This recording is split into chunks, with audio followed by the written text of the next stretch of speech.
mi tin thế min công trina kan me sâu lâu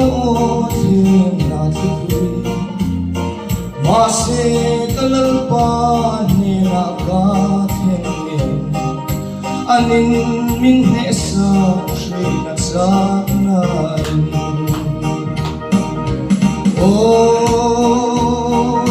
mangai na ka lal pa isu na te do sham sham zablu na ati kim kan imakatin sele sam sukminti aray to lo kasi umnite aray to lo ang buhay natin min si mas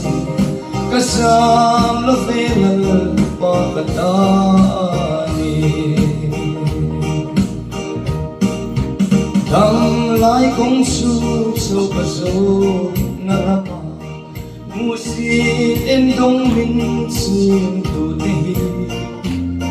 min mangay tunin katlanun na asma kasi rin to lo pangkalation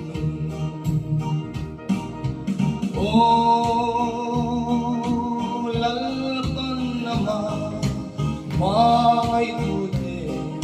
kovel siyom natin tuwaraw turin van sum sumakyan lap sa unto kamaklaneni karaw ilaw tingdo aray tolo kasi umnite aray tolo damsung buhay natin min si masi kasam lo felal pakatani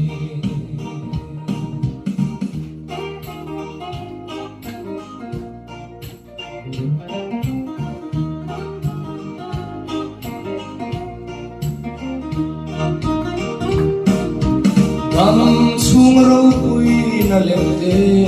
dutaka mita kamusak na tema di sa maswalam te dulserin chatu si chati logani lain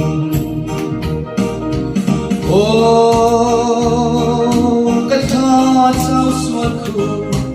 tu kapilto mani athauti toloka mai na in shuai suang alban katsak na beri loni e kalalma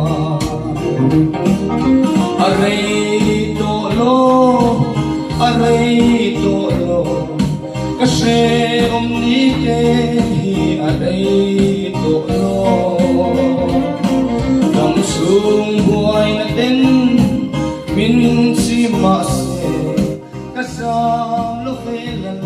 pakatani aray tolo kasi umnite aray tolo damsung buhay natin min si masi kasam lo felal pakatani Lalpan Malson Joseph, Amen.